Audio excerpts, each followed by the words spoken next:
on your piece, looking like Weez. Haven't seen. Yes, I still haven't changed the intro song. Welcome back to another edition of 1 a.m. Mo, Jelani, how y'all boys feeling this week, man?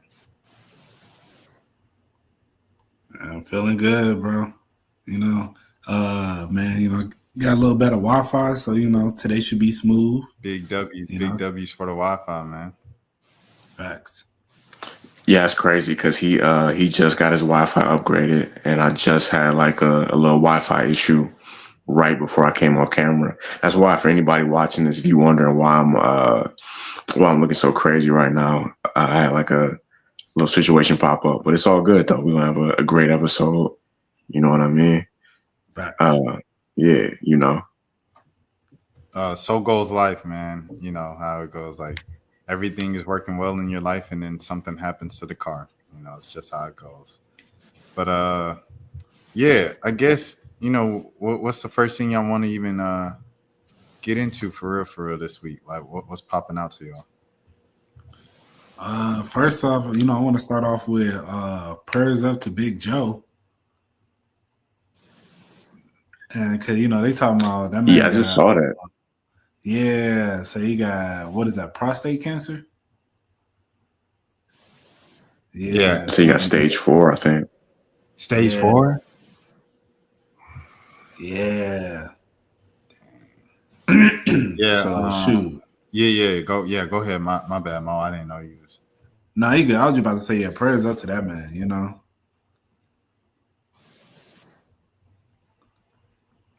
Yeah, that's rough, bro. And hold on. Am I lagging at all? Y'all hear me? Oh, you're not lagging. Okay, for sure. Yeah, I had just seen that like a couple hours ago or whatever. But that's crazy to it's like we were just talking about like life be kind of random like that, like to be president, you know what I mean? A couple years ago, well, just last year, earlier this year technically, and found out some news like that, yeah, prayers out to, you know what I mean, to Joey B. Yeah, it's it's a tough situation, man. It's definitely sensitive for me because that's just what happened to my uncle earlier this year. And from the time that he found out to the time that he was going, it was 3 weeks. So Damn. yeah, so like for the I family. ain't that crazy. No, you good. For the family and everything, just want to make sure that they're good, everything, and everybody that's ever worked with him throughout his political career, and then all the American citizens that have met him and connected with him, built a bond with him over the years, campaigning on the grounds throughout the country. Definitely want to pray for all of them. But yeah, when they put aggressive cancer in the headline, I already kind of knew what time it was. So yeah, it sucks. It sucks. I ain't even gonna lie to you, but Well, hold on, let me go see if I can. My bad. Let me see if I can go. If I can get my laptop to work again real quick. 'Cause I think it might be able to work now. Hold on a second. okay, yeah. So that's really what I think with that situation. I think his presidency was attempting a lot of diversity, more than I think any other prior president. And even though a lot of stuff might not have come to fruition, I appreciate the attempts and the passion for it, and even just the openness to want to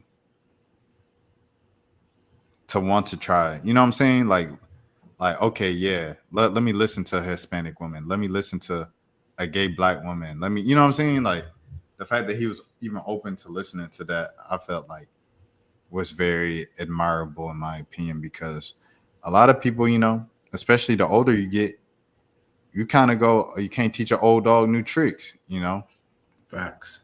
So for Joe to be open to stuff like that, like I always appreciated that about him.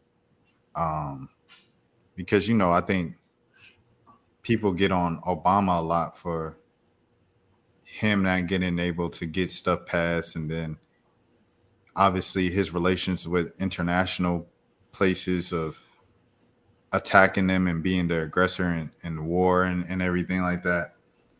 People get on him for that a lot and say like he ain't do much for the black community, da da da. And people expected him to do everything for the black community because he was black. Right. But Joe Biden did a lot, man. Joe Biden did a lot for black people and was fighting for black people. Him and Kamala Harris, where Kamala was focusing on maternal rights for black women and things of that sort.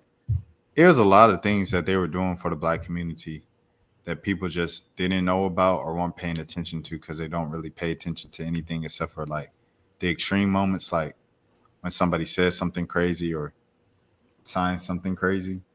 Right. And I think that is kind of a dangerous game. It's a slippery slope to play, for real, for real. But that's neither here nor there. But yeah, I think all in all, it's like it just hits home for me. Because and then also with that presidency, like covering it, it was just a perfect time because they had a black media coordinator at the White House. I don't know if I think she was probably the first ever one. Her name was Erica. Shout out to Erica Lowe. And she was cool. She's the one that got us into all the stuff and got us interviews with all the White House officials on a daily basis. And what else did I want to say about that? Like Jill sent me a Christmas card to the office, and I've never received, anything like that from any president in any administration in my life. Like when I was a kid, I wrote to Obama like an email, and they sent me back a letter to the house, and it was just like a kind of a generic like, thank you for all the support, and you can do anything in life, like dream big, kid, best of luck. It's kind of like one of those things. Right. And it was whatever. But I felt like the Biden administration, they truly like kind of took that extra step in showing that they were trying with black people. With another thing I want to say about the administration, I didn't plan on getting everything out right now, but I was like I might as well, I'll just post this on my page and stuff. But they always had like, specific things they were fighting for with black people in the black community, and they always like voiced out what they wanted to do and what they already proposed and the work they already did to make sure that it got done. So like example, MLK Day, both of them come up to the AUC. Joe and Kamala, they come up to the AUC and they speak to the kids at the AUC. And so they're like, yo, we need to get the John Lewis Voting Rights Act passed. Like y'all need to, everybody up there up on the hill, they need to get it passed. So these kids and people of the black communities and cities like Atlanta and the inner city, like they don't have to deal with a lot of the voter suppression and all the loops that they had to go through in the 2020 election. Like we don't have that happen anymore in the big year 2024. And then Kamala to go down and work with Quavo kind of one-on-one, and for his foundation for Takeoff, the Rocket Foundation, which is against gun violence, for her to come down to Atlanta and speak on that about like Congress, we need to pass these laws that I presented so and so years ago. Like we need to, this isn't a party thing. This is literally a human, so they were trying and they were presenting stuff for the black community to get it done. I just think a lot of stuff just didn't go through, for political party purposes and interests and things of that sort. But they were trying. And I know it's always like, it's not what you intended to do, but what you actually did. I get that. But it's just things that I saw kind of firsthand covering the administration that I always appreciated about them. So shout out to Joe Biden for real. And learning from his mistakes, like I said, you can't teach an old dog new tricks. And I felt like he was opening after he made mistakes, like saying, if you don't vote for me, you ain't black.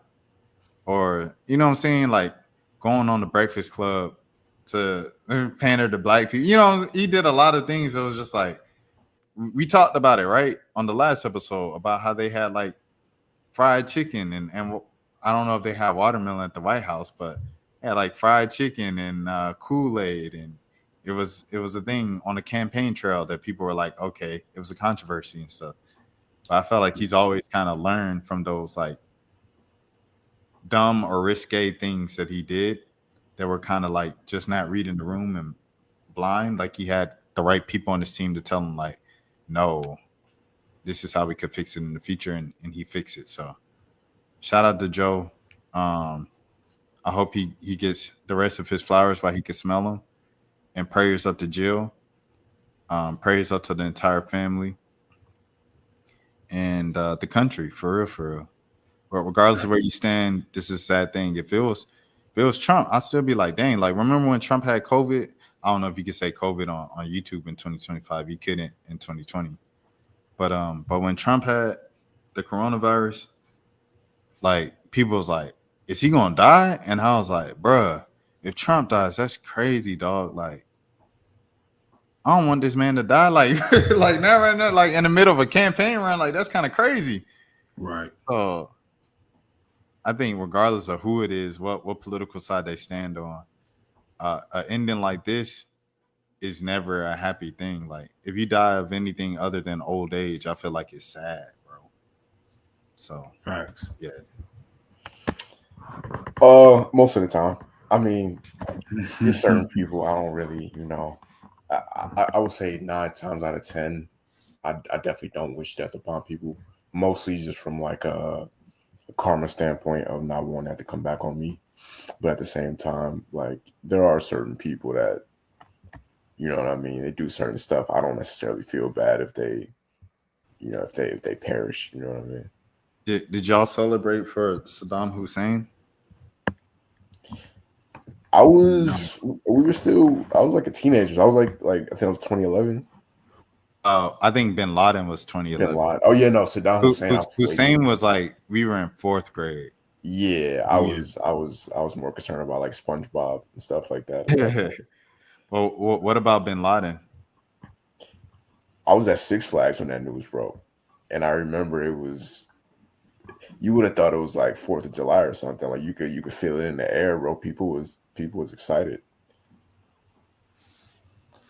Yeah, I don't personally remember finding out the news, but I remember I was like, "Hey, my boy Obama doing it." Obama in his bag right now. Right.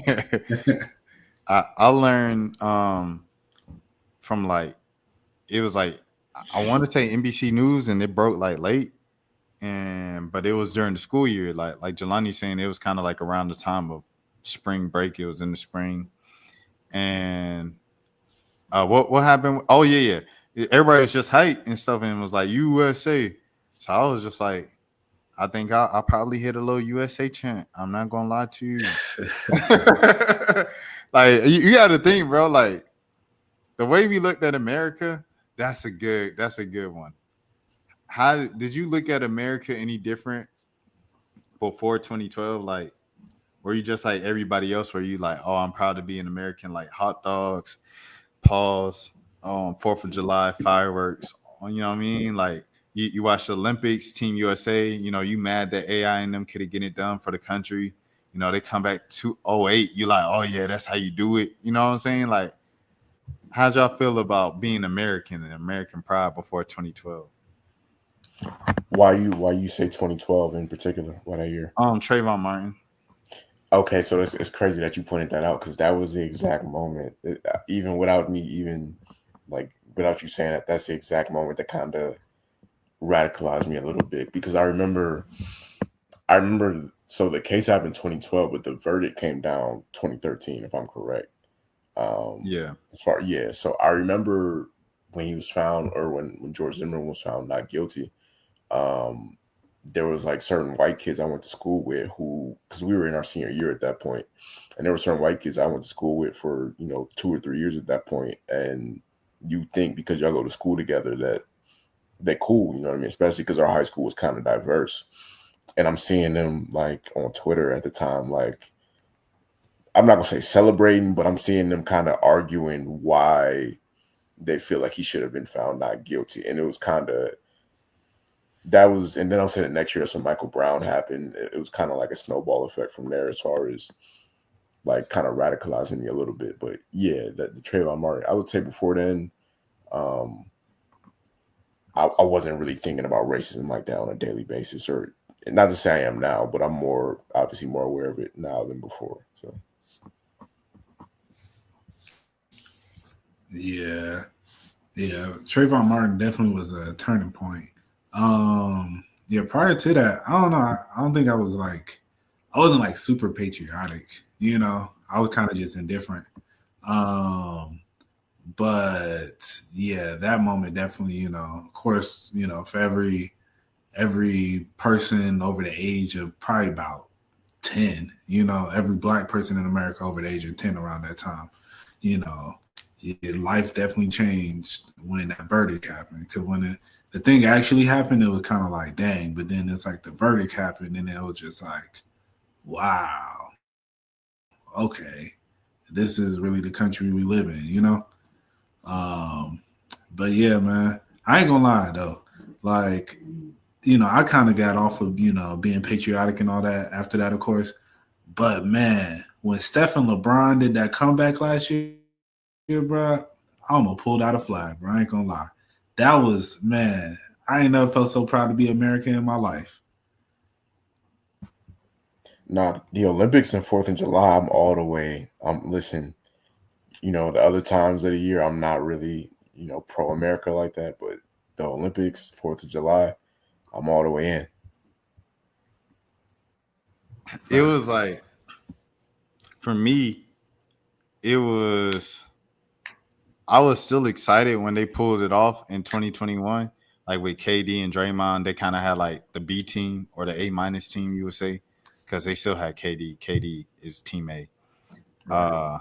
But they had an A minus team out there because LeBron was done doing it. Steph never did it before and stuff. And they had a little trouble, you know what I'm saying? Like kind of going through the Olympics because they just ain't have the perfect team out there. And then, obviously they lost after the Olympics and the World Championships. And then LeBron was like, oh no, we playing. Uh but yeah, man. That one, it felt weird when they were waving the like Durant was waving the flag behind his head and they were like hype. And I was like, dang. And then one of my boys was like, look at them waving that flag. They don't care about you and this and that. And I was like, man, I'm just glad that they beat China. Like, you know what I mean? So it was, I don't know. It was weird for me, but I know 08, 08, 04, bro, them Olympics, Michael Phelps, Tyson Gay. I don't care if Usain Bolt was Facts. on the other end. Like, I'm rooting for all the Americans in every sport. Like, I'm like, bro, we gotta keep this up. We gotta win the medal count. And now China's starting to catch up on the medal count because there's more people. I'm like, hey man, nah, USA gotta hold that down for real. Um, because we still have the more golds. But yeah, Olympics, it started feeling a little weird for me. I'm not gonna lie, after all the stuff started going on, because I mean Mo and I, we had the same advisement class. So like after Trayvon Martin, we stopped standing for the dang Pledge of Allegiance. Right. And a lot of the teachers that were mad at us at the time for doing that, there were a lot of the teachers, surprise, mad at Kaepernick for taking the knee. So Right. we learned a lot about people through that, and it was even to this day because I came back to the school to speak last year during Black History Month, and another one of the teachers who was black, she was talking about our advisement teacher, and she said, "Oh no, you good? You invited to the cookout," and like our advisement teacher was so excited, and I was like, I can't believe she just said that, and I didn't want to call her out or anything, and say like, "Ain't no cookout," and but it was just it still was like, dang, these kids in high school still not getting the full, honest, true story. And it's crazy that as an American, you don't get the full, honest, true story until after high school. I feel like they're at least kind of afforded that right to learn what's really going on and stuff. Right. It's a real educational first like 20 minutes of the podcast right here. So we started off with politics. Well, Mo started it. Mo was like, Race relations. prayers to No, Joe. I like it. We gotta switch it up sometimes. We be talking about There you go. I was watching the old episode, like the last episode, and just the range of topics that we go. Wi-Fi. Wi-Fi. Just Wait, hold on. We gonna get back to you, Jelani, when it comes back. But yeah, man, I think it's just crazy, bro. Oh, wait, hold on. You coming back a little bit. But yeah, man, it's just insane. Like I said, you don't even get the full story. I didn't get the full story of stuff. Like my father taught me some stuff when I was in elementary school, basic stuff like Christopher Columbus ain't a hero. This person ain't that. This person ain't that. And I'm like, oh snap, that's crazy. But like I didn't get the full story of America and Black Americans, and even like the myths that Black Americans have. You know what I'm saying? Like as quote unquote hoteps and stuff. Like, man, we didn't believe in Jesus until the white man told us to believe in Jesus. Like, I didn't learn the counter arguments to that and the truth until I took African American studies in college. You know what I'm saying? So it's like I ain't learned a lot of this stuff until I took courses that I choose to pay for in higher education. And that's crazy. Go ahead, Mo. I was gonna say, you ever seen 13th, the documentary? Yeah, from Ava DuVernay. Yeah. No, I don't think I actually watched it, but it came out in the time when we was in college, and a lot of people like referred to it all the time and stuff. What was that? Oh, I said, no, I haven't watched it, but I think it came out in the time we were in college, and a lot of people used to refer to it back then as well. Yeah, no, it's that really opened my eyes to a lot of stuff because I feel like, and I feel like it's kind of weird how it had its moment like probably that year and then like a year or two following it, but then it just kind of went under the radar and nobody ever talks about it anymore. But I felt it was such an educational documentary because like as you talk about like a lot of those myths in the Black community, those conspiracy theories and stuff, like she really touches on a lot of the stuff that has always been seen as a conspiracy and then shows the facts behind it, and I think that really opened my eyes to a lot of stuff, and I think it's something that I think every Black person in America should watch because, as I said, like it really goes in depth onto a lot of stuff, and it's really just about how the prison industrial system is really built to be another form of slavery. But the thing is, they're now transitioning away from just imprisoning people to where they're looking for the next step, and it's like, what are they going to think? They're always thinking ahead. And that's something that us as Black people, we need to do better at, to be more proactive, to start trying to counteract some of this stuff, because it's like we're always being on the defense. And, that's something that they talk about within this. And she speaks about how it's pretty much they're now doing where you can, instead of them actually housing you, the possibility of they're saying that in the future that it's probably going to be like parole and, house monitoring and stuff of that nature. And that's where it's at now. I know there's another book by, I cannot remember the name of the book, bro.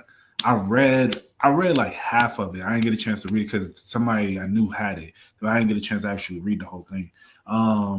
But it talks about that, and it goes in depth about how, like, yeah, now, they'll put an ankle monitor on you, and it's like you can't leave. You're now in prison within your community, And it's like now you gotta sit here and pay for your own food, pay for your own housing, all this stuff, but you're still like you have such limitations where it now puts you at such a disadvantage. You can't even really go get a job for real. The way like if it's not within a certain square feet, and so it really is really hampering people. But you also have to pay for this.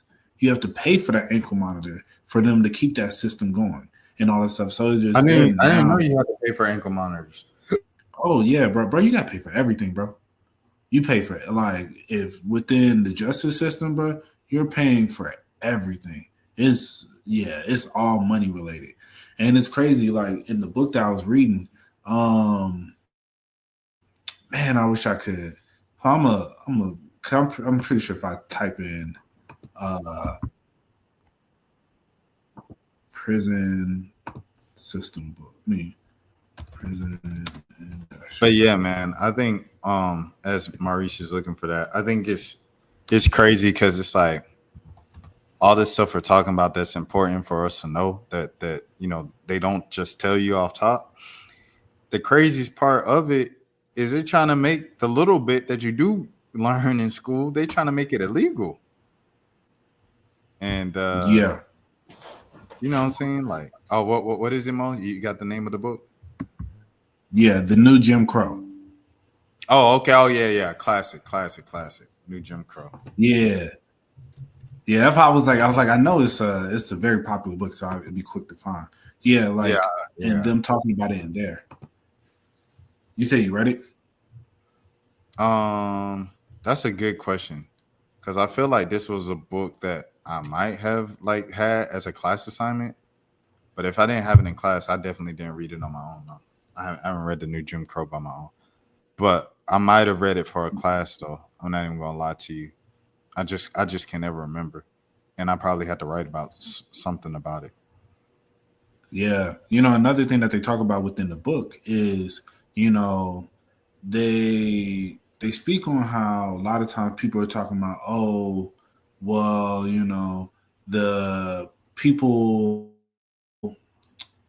most of the people who are in jail are violent crimes, and that's a lot of people's kind of argument to why people need to be in prison and this and the other. But the thing is, it's like the people who are in prison for violent crimes, they're carrying longer sentences. So because realistically they're being housed for so long that it's like every time they do a census within the jail, within the prison, it's going to be these same people still there. And as opposed to the people who are doing nonviolent crimes, is like constantly coming in and out. So it skews the numbers to make it just seem like there's always, like the higher percentage. And it's like, it's really more people are getting imprisoned for nonviolent crimes, but there's people who are there longer, who are taking up who are being accounted for. And so, and that's the thing when they talk about like black on black crime and stuff like that. And why these rules why we need to have the 3-strike system, and just all these other things. Like they talk about that within the book. So definitely anybody that's listening right now, like really check out the book. It goes very in depth. I'll recommend I think it's the 10th anniversary edition. She made a new one, and then do y'all say preface or preface? I think it's preface. Yeah. Okay, that's what I thought. Yeah. But yeah, like in the preface, she writes about what has changed in those years. Cause like originally she wrote the book like right after Obama was elected or something like that, And I did not know the yeah, New Jim Crow was that new of a book. I thought it was like a classic that's been out. No, yeah, she speaks about how like the day she remembered vividly Obama being elected, and then thinking because as she was walking out of the celebration of like where she was watching it, there was a guy on the corner being arrested, and it made her just think it's just like this is great that we got a black president, but what is really what's really happening here, because it's just pacifying people. And then that's another thing she talks about, how like Obama being elected really just pacified a lot of people to feel like, well, so look, racism is dead. We got a black president now, and there's equality, and then it's like, nah, like just having a black president didn't fix all that stuff. No, all that stuff didn't go away. It's just now we have a black face in front of it. Like I'm not, no shade to Obama. Like, hey, he did what he did. Like he did what he could, but realistically, it did make a lot of people feel like, man, like, hey, we're good now. Like, how can you say this country is racist? We have a black president, and it's like, because y'all still doing all the stuff. It's because George Zimmerman is still getting off for killing Trayvon Martin. You feel me? Like that was like with a black president in. So it's stuff like that. So Yeah, I think Obama getting elected, like, allowed the way for the most overt racist time in America since desegregation. Since I'll say probably okay, I'll say since the death of MLK, this is the most racist that America's been since then, overtly, out loud. And I think it was a direct result of having Obama as president for 8 years. And that's why I think like Kamala wasn't going to win, regardless of whatever platforms and stuff, whatever holes people found in her messages, because they just weren't about to elect the black woman. Like it was even a debate on if she was a black woman or not. And like what you said, that story that you told about Obama being elected and her walking out the party and a black man getting kind of harassed by the cops on the corner as she's going back to her car. It reminded me of this story of, I believe this is Henry Louis Gates, one of the smartest kind of black men of our time. And he hosts the PBS show and everything like that. And yeah, he was like, they one day just, this was like a famous thing during his presidency of like, he's a Harvard professor and everything. They just like raided his house and arrested him. And like Obama was president, and he like spoke about it like very briefly. And then his supporters were like, a lot of people that were supporting him were mad at him for bringing it up, and suggestion racism played a part in it. Like a lot of people that funded his campaign or whatever, and his people that criticized him. And then I think he like took it back. So then the other side was like criticizing him for like not speaking up. It was a whole thing. But yeah, the fact that Henry Louis Gates, like one of the smartest black dudes of our time, Harvard professor, hosts like a popular PBS sit down interview television show, was arrested being Obama's friend when Obama was in office, the way he was, like it was crazy. But it's just like, it's just where we at with it, for real, for real. one more. Oh, my bad, John. What you finna say? No, I was gonna say, I really, lost a lot of respect for Obama during his presidency, when he didn't free Gucci Man. Gucci Man got locked up in 2013, and we didn't see him again until 2016. That was the moment that I lost a lot of respect for our commander in chief. Nah, facts. He could have definitely put that part in now, man. It's crazy because it felt like Gucci was in jail for so long. But when you said that out loud, 2013 to 2016, he was not in jail that long. No, he wasn't. It was just that he was wilding so crazy before he went in that when he went away, like, you felt his absence. Like, you remember, I remember we were all in college around that same time when he went on that Twitter rant for like hours around that time, just dissing every rapper in hip hop. Yeah, he was wilding out before he got locked up and lost all the weight and came out, chilled out. Nah, facts. Yeah, and he like, was definitely on oh, one. go ahead, Mo. My bad. No, I was just saying he was on one.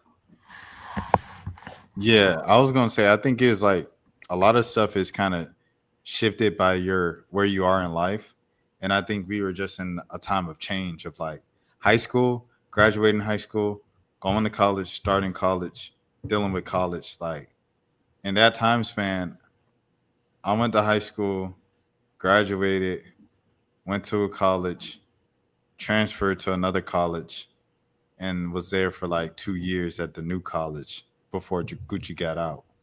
Like, and I know y'all have like similar stories of where y'all went to like three different places in life in those 3 years. So Yeah, I went from college to one warehouse job to another warehouse job to another warehouse job in that time span. So I could definitely relate to the changing of lifestyles during that era. Right. Yeah, no, that I didn't mean it. I feel like Mo was about to make like a real serious political point before I made that Gucci Man joke, and I feel like I threw the energy off.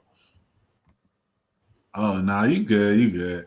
I was gonna talk about I was gonna mention a time, man, where I got racially profiled. Um and because it just like remind me of him getting arrested like at his own crib. Like I remember when I came back from school one time and had like I like to wear my hood, and so like I had my hood on, like riding back home, like to come home for a weekend.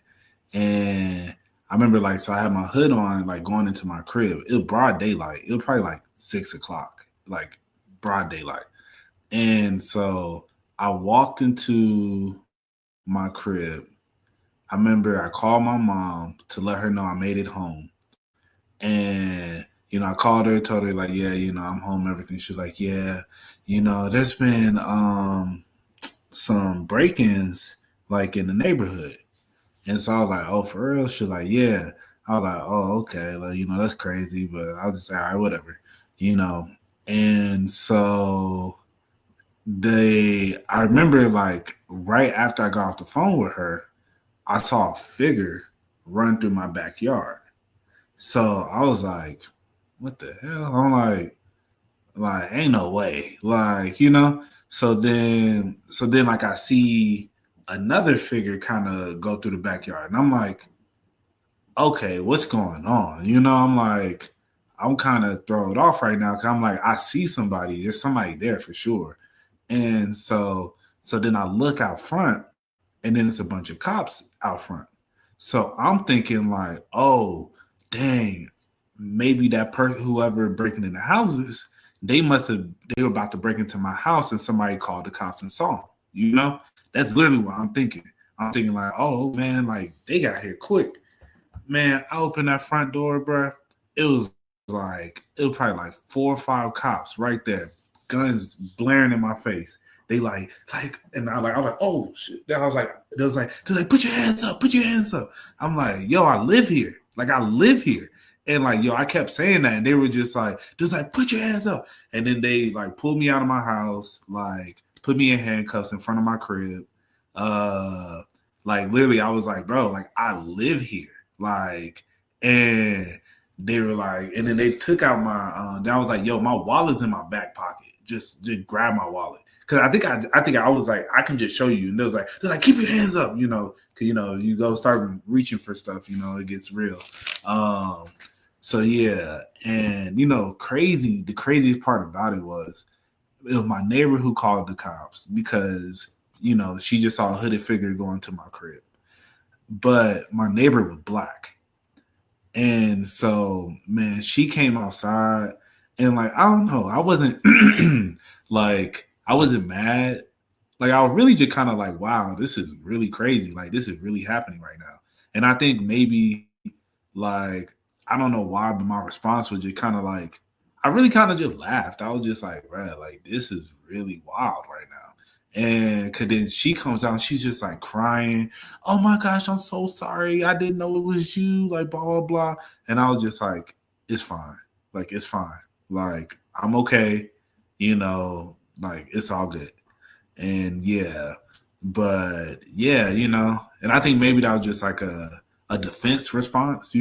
just to like, because I'm not finna sit here and I don't know how I should react it honestly, but yeah, it was just crazy looking back on it because it's like it's a moment I don't ever really think about often, but when I think about it, it's just like wow, like that really could have went left because I opened the door. One day probably about to uh break down my door. So thank God I opened it because then I would have my mom would have had to pay for that. But not only that, but two, that there wasn't a trigger happy person that was like, because I surprised them as soon as I opened the door. So it's like that could have easily just went a whole different way. But yeah, man. But that's what being black in America is. It's like you gotta, I don't know. Yeah, you gotta roll with the punches. No, it could have went left too, because like you said, you saw the shadowy figures in the backyard. So like, let's say you had a gun in the house and you not knowing who this is, running the backyard. Like some people, they wouldn't have checked. They just would have reacted. So yeah, no, that's a crazy situation for sure. Nah, Mo's Yeah. old neighborhood is like dangerous, bro. Cause I was just talking about the Warfest situation yesterday, and yeah, that junk that was Mo's neighborhood, bro. Like the cops over there just be tweaking, and it's crazy because it's Marietta City over there. At his old crib, it's not Cobb County, but Well, hold Marietta on, City what? just as bad as Cobb County. What would you say, Jelani? Well, hold on, what happened in the neighborhood before? Man, so okay, so all right, so we carpool from Warfest. It's probably 2016, I want to say. So Warfest was great, Rory headline, of course, but kind of to transition to what's relevant this week. He brings out Joseph Bodman as a surprise guest. He brings out Black as a surprise guest because Black just, dropped his first couple viral singles and he signed with Love Renaissance. And, the whole Roar Fest was thrown by Love Renaissance every summer in Atlanta for free. And so, he brings out Black. He brings out Joseph, and then the other people who performed, it was like Kilo Quiche and Lion Babe, and who else? Oh, Cody Shane and Jid also performed that year. So it was a nice lineup, nice little outing, and we all carpooled in Mo's car downtown. So we all drove to Mo's house and then carpooled down. So now of course, you go to a rap concert, you're gonna smell like weed. So we get back from the concert, and we just sitting in the car chopping it up before we parking lot pimping before we go to our cars and go home. So we all in school at the time, and a car just drive past slowly past us, a cop car goes around Mo's neighborhood because it's like a little kind of circle, then drives past slowly again, and we still talking. At this point, this was the day that Al Horford just signed with the Celtics, and 2 days before, Dwight Howard just signed with the Hawks. So we talking about NBA free agency, and this is the year Kevin Durant went to the Warriors on 4th of July. So we talking about free agency and stuff. Once again, that thing come behind us, creep, go around the neighborhood. The third time it came, it pulled behind us, "Whip, whip, whip," put on them lights. He said, "Gosh, Lee, we just sitting. What the heck?" Boy, come knock on that window. Maurice roll down that window. He say, what y'all boys doing?" Mo was like, "Oh, we just coming back from a concert, this and that." Woo. He said, "Okay, concert." And he's talking to us for about 2-3 minutes. He said, "Well, I ain't gonna lie to you. It smells like marijuana in here. That guy any marijuana in here?" And he said, "If you already smoked it, it's not illegal." And Mo said, "Yeah, we smoked early." he said, "All right, everybody get out." And then, but he called backup. So this a white dude, and like I think I was moving or something like that, or somebody was moving in the car. It might have been me. It might have been Ephraim. But one of us moves, and he's like, "Hold on," and he holds on to his holster on his gun. And he like, "It's 5 of y'all, only one of me." I was like, "Bruh, like we are 4 college students, not 4 gangsters. Like, what do you think we is?" So he's like, "It's 4 of you and only one of me. Hold on." And like, so his partner come, and then when his partner come, that's when we got to get out and sit on the little grass hill. So we get on the grass hill, and Mo's like, "Yeah, I had just a little bit left in the glove compartment." So he go in the glove compartment, he grab it. It's literally this much weed in a bag. So he said, "Oh, this little amount," and he pour it out on the street, and he stomp on it, and then like twist his foot on it. And then he was like, "Yeah, I could have arrested all y'all." I said, "Bro, I don't even smoke. I ain't smoked one day in my life." He said, "Yeah, but you around them. You gotta watch the people you around, cause if we want to arrest all y'all, just because it's in the car with you, we could arrest all y'all." And I was like, "Dang, that's crazy." And then we got back in. No, we didn't even get back in Mo car at that point. Them boys drove off. We just got in our own cars and went home, bro. But they blew the whole mood. And like I said, Buddy had, like I just think about that moment where he backed up and put his hand on the gun. I'm like, "It's 4 of you, only one of me, or 5 of you, only one of me." And like that moment just stick with me because it's like we was just sitting in the car, bro, shooting you know what I'm saying, shooting the ish. And but yeah, that's Mo neighborhood for you, bro. I tell you, them cops come fast, and them cops they fast to put their hand on the gun. Facts. Yeah, no, that's damn, that's just kind of crazy, bro. I'm trying to think. It's I had like funny. a similar. So what you said? Oh no! Well, I was gonna say is one thing that's funny about that story is just like because I'm the driver, so he pulls me out the car, and he was like, "So you have any weed?" And I remember I was like, "I mean, I don't think I got no more, but if I did, it would probably be in the glove compartment. But I don't know though."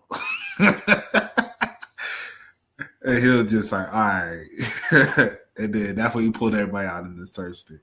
But yeah, I was like, because I'm not gonna admit it, but if you find it, I'm gonna let you know where it might be. But yeah, Type ish. Yeah, nah. I remember I was like not exactly in your neighborhood, but not too far from your neighborhood. Um, I got pulled over with my brother one time, and we had. If you said you had a little bit, we probably had even less. It was like dust particle. It was a bag basically that might have had like some a smell to it, but it wasn't even anything in there.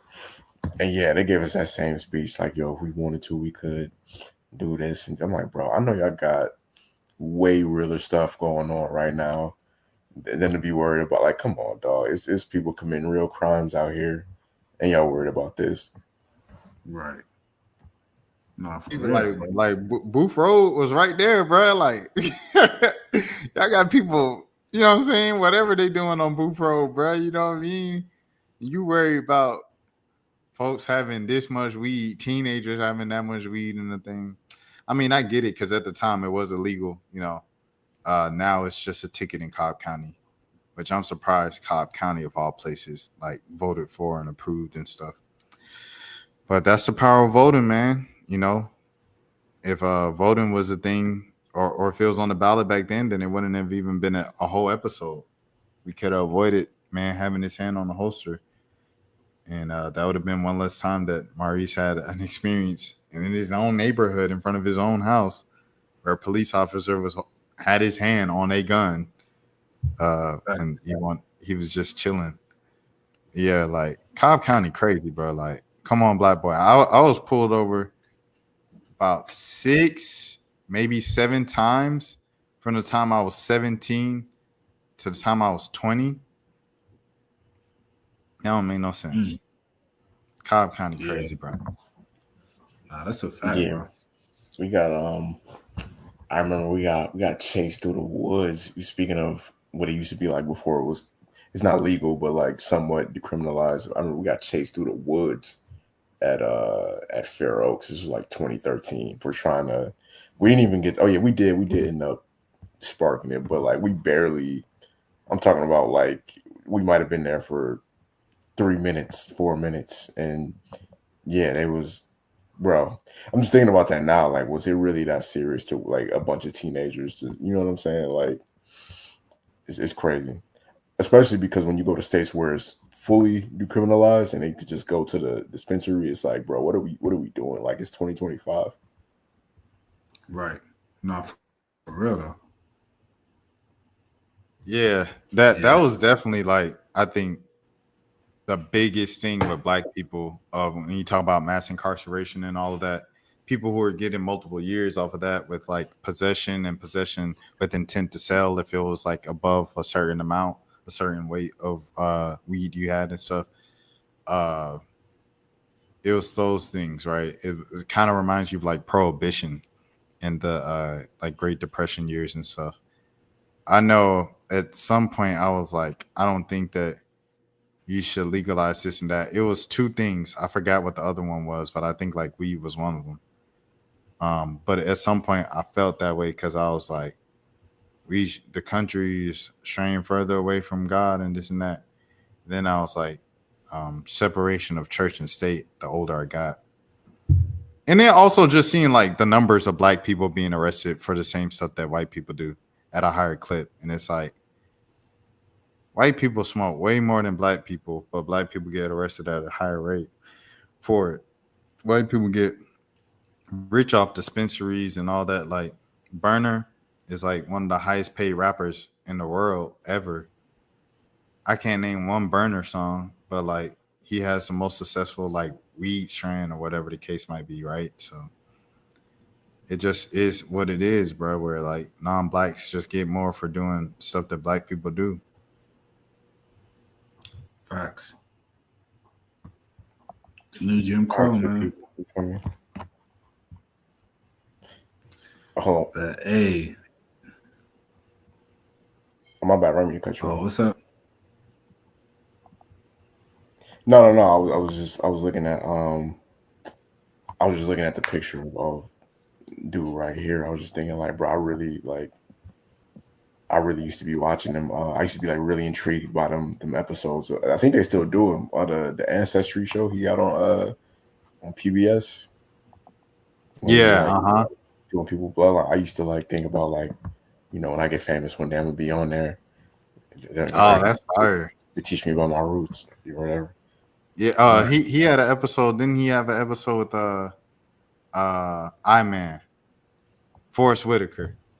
He had a episode with Forrest Whitaker, and he told him like who his dad was. I Man is insane. I thought you were talking about Iman Shumpert or somebody. Like, I Man. I was like, bro, what? Yeah. No, it won't even Forrest Whitaker, bro. It was Fisher, Lawrence Fisher, and he told him who his dad was for the first time, and he was crying and stuff. It's a nice little moment, bro. But yeah, speaking of hoodies and racial like profiling and things of that sort, I pulled up this story from 2021, or yeah, I believe it's 2020. A source confirmed to Deadspin that this is the first time Sanders is quote unquote taken issue with Milligan as he chastised a reporter earlier this year for appearing on Zoom media availability in a hoodie. People are working from home during a global pandemic, Dion. Wearing a sweatshirt isn't a sin, especially when it's an article of clothing you love yourself to wear. And here he is with a hoodie, a hat, and some shades.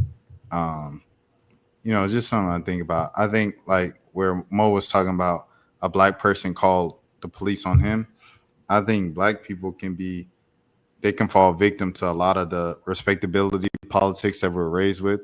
Like when you're talking about haircuts is a huge thing of just like cut your dreads off, you'll look cleaner, look a little more professional. Steve Harvey just celebrating the fact he did a whole segment on the show where he took a bunch of kids with cornrows and dreadlocks and afros and took them to get haircuts, and like he was like applauding, you know what I'm saying, when they got their haircut and gave them suits and was like, now y'all look like men. And it's like, it's crazy how like black people can be some of the more prejudiced and profile folks out there against black people.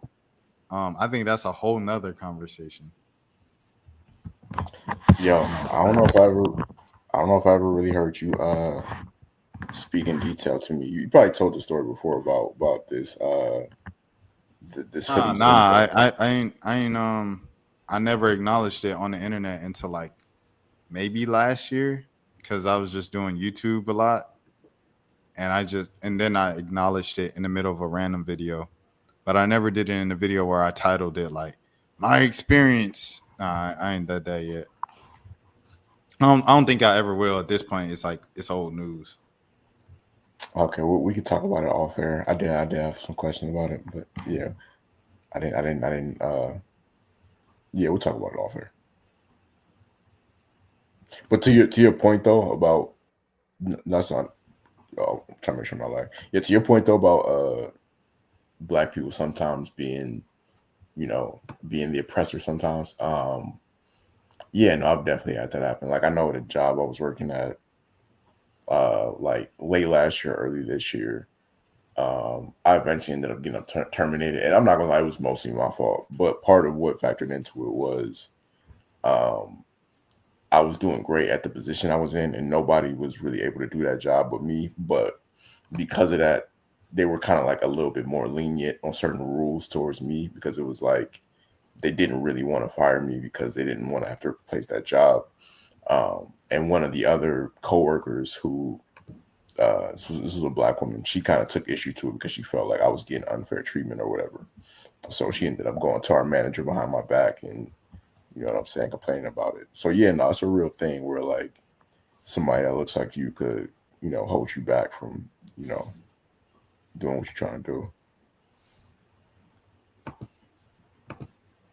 It's crazy, bro. Amal, you got any stories about black people hating on you?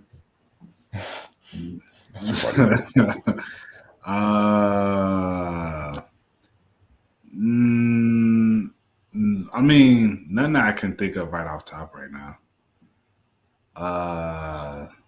Yeah, none that I can think of right off top. I mean, he told the initial story about his neighbor, Facts, yeah, that I guess that was the story that kicked it off, huh? Yeah. Bro, look at this, bro. I feel like I'm gonna get like secondhand embarrassment from even watching this. So. Look at this. Look at this. There's multiple stories of him talking about tattoos and dreads. Does Steve Harvey hate dreads? Wait, hold on. I want to see this. Is this on mute? Oh, yeah, it's on mute. Hold on.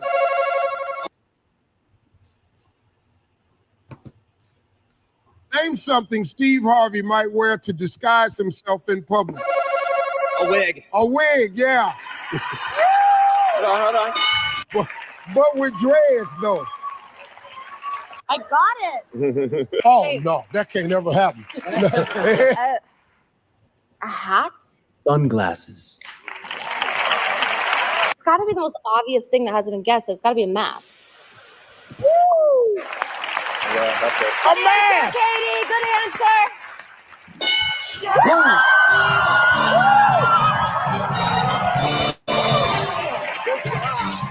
Well, Vanderpump Rules got 190.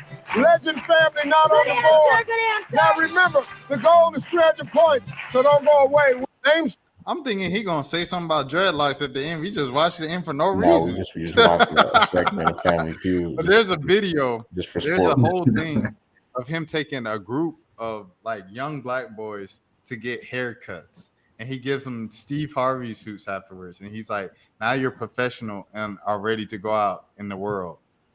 And it was a thing. It was a whole thing. He from that. But I can't find it.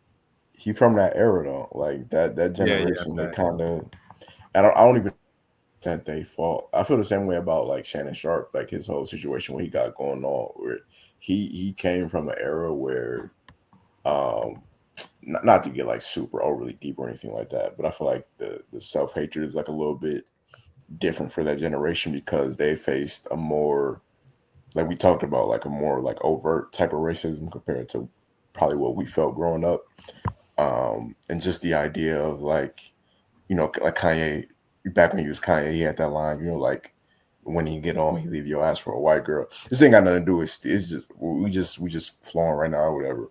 But I feel like a lot of times why you see that is because like black athletes from a certain era, they were told growing up that that it's like a I'm sorry, I'm blurring right now.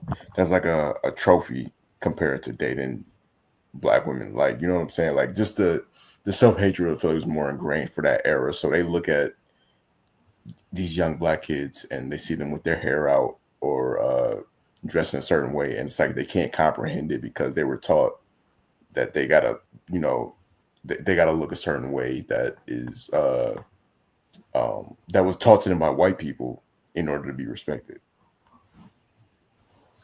Right.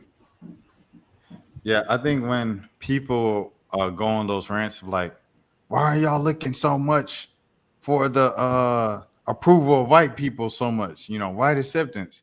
And it's like you said, the generation they came up in, they didn't know the way they were living was like for the acceptance of white people. You know what I'm saying? They just living the way that the world told them to live, which was kind of like whitewash, you know? And I think we started to grow into a bit of a consciousness over the past decade or so. So it's still new, it's still young. And, you know what I mean? A lot of people, they don't understand. Like, you know what I'm saying? Like, I don't know if y'all parents would say, like, they might say things like the F word, right? When talking about the alphabet community, or, you know, they might talk about Asian people a certain way, you know, and you'd be like, you can't do that.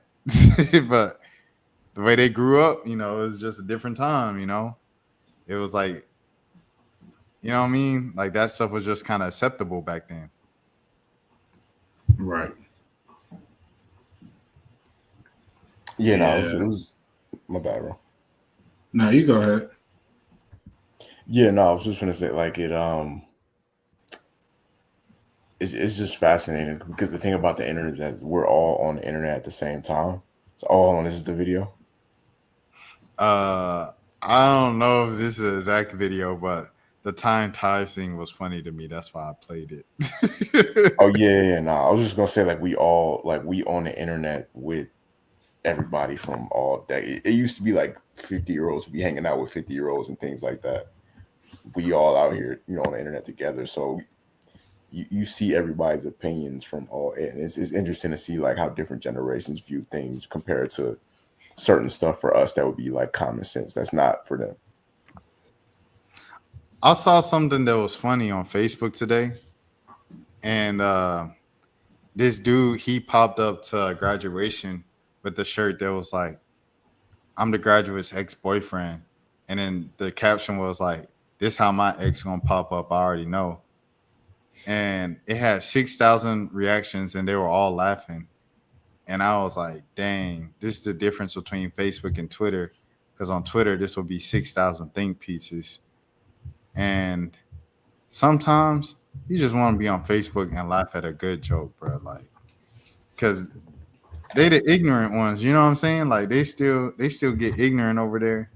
And it's just more fun, bro, because it's like everything on Twitter, you know what I mean? To sound like intentionally to sound like a Republican, a right wing Republican. It's so woke over there, bro. Like, like we can't laugh at the dude wearing the ex boyfriend shirt, but you know he's got to go into the it's problematic because it opens up. Like I get where it's dangerous, I understand it, but like Twitter goes there. Go ahead, Mo. I was just gonna say that's why I like Instagram, because I would have just saw the meme and liked it. I wouldn't have saw nobody's opinion.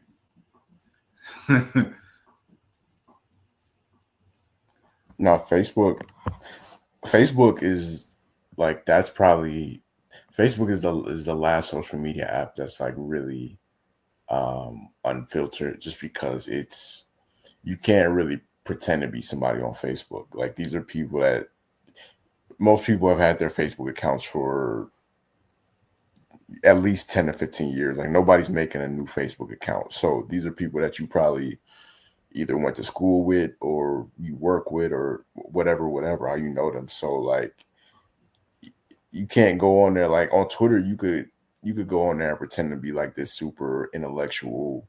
I don't like using the word woke no more because of what white people did to it, but this super intellectual, like holier than thou type of person, because you might have, if you got like 3,000 followers, especially I'm talking about the more like viral accounts on Twitter. If they got like, let's say 10,000 followers, they might know in real life a couple hundred of them at most. You know what I'm saying? Like the initial people that they had on their account.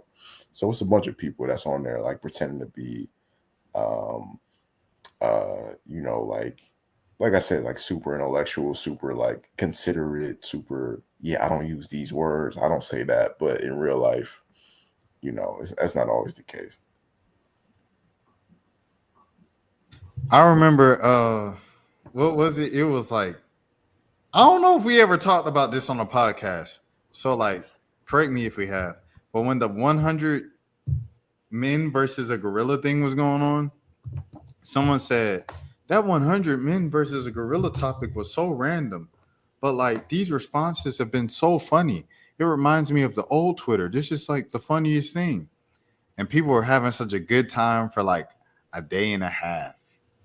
And then woman came in of just like, this discussion is based in men's hyper masculinity, toxic thing, thinking that they could do anything. And I'm like, bro, what the heck, bro? Gosh, Lee, I was tweeting. I said, we can't have nothing, bro. We can't have nothing. We can't tell no jokes at all, bro. Everything got to be serious all the time. And sometimes stuff just ain't serious, bro. And the jokes that you tell is jokes at the expense of other black men, but nobody calls you out on that. Like, it's like, one girl's joke was like, shoot him, when talking about like when the DDG allegations came out. I'm like, bruh, that's the time where you want to make edgy jokes. It's talking about, you know what I'm saying? Nothing. Right. It's just. I don't think they're joking though. Well, well, there you go. I mean, but she said on a podcast, and that's kind of like the platform of the podcast is like comedic. So that's why I was like, you know what I mean? But yeah. What you saying that if that's not what it is? Shout out to Tali, by the way. Tali from She that's a good woman right there. she fine for sure. No, she no. It's crazy because I knew what podcast you was talking about before you specified. But yeah, no, that's a good woman. I'm just leave it at that. I met her before. She was cool people. I met both of them. They were at the Dream Game when Angel Reese was in Atlanta. Oh, for real? Yeah. They're cool people. But yeah, I definitely I kept it professional and stuff. I just interviewed everything like that. But I was thinking like, dang, yeah, they fine for sure. Or she fine because the other one she cuffed. Like yeah, married. So respect to Mitch. What's her name? Mel. I think that's her. I'm not sure what her like real name Mitch. is. It's like Mel Mitch. But yeah. So salute to both of them for sure. However, it's like, dang, bro, like the only time y'all get jokes off is like at the expense of jokes for men. I mean, and men been doing the same thing forever. You know what I'm saying? Like, so I definitely don't. It's kind of like when women started rapping, and then it was like they were talking about sex and stuff like that, and people like, why are they so suggestive? And it's like, you listen to men rap, like, so I get it on that end, but at the same time, it's like, dang, bro, a man can't tell a joke and watch the joke be like, no, and that's the joke, that's the humor. Okay, like we get it. I feel like the I hate men humor, brand of humor is like it's played out. Like it was, I ain't gonna lie, it was funny for a little bit, but it's just not funny to me, bro. It's annoying. I feel like it plays into the people's hands of what they want to see. And by the people, I mean white people, the white powers that be, of wanting to split the black household and the black families. And you know what I'm saying? Like with this past week, you guys know it's just been social media's just been unbearable with the two topics of DDG and Tory Lanez. And I seen something that went viral. I don't know if you guys seen it. That was like situations of DDG and Tory Lanez. Some black men are saying that they want to give white women or black women, people outside their race, a chance. because black women deal with da da da da da. I'm like, bro, this is exactly what they wanted. Congratulations. They wanted to split up the black families in the black home, and they successfully did that on a grander scale than just two celebrity situations and stuff like that. So I guess just how y'all feel about the entire anti-men comedy genre and white people, the FBI, CIA's, whoever you want to say, a hidden agenda to split up the black family. No, facts. Man, I got a coworker, and like I had spoke about this, a few pods ago. Just how I feel like black men who feel like, like I hate when guys talk about like the passport bros stuff and what these women in other countries will do, and and especially when they use the actual verbiage of like black women just always have attitudes, and like I just really feel like a lot of black men, they just want to be, I don't know, it's just like black women aren't finna just allow you to just get away with anything, and I think that's the thing. And like I said, like I already kind of spoke on this, but it was just like hearing him talk about it, I was just kind of like, I feel you, bro, like whatever, But and I'm just sitting there thinking, I'm like, man, it's, you can just tell when somebody is like, you aren't, I don't know, if you just on your shit, like a black woman will treat you the way you need to be treated.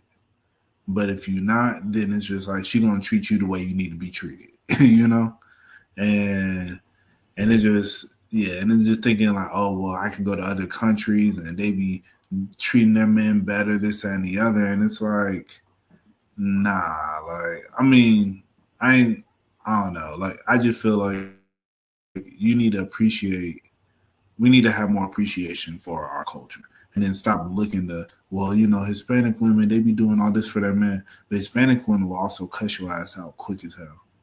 It's like, that's the other thing.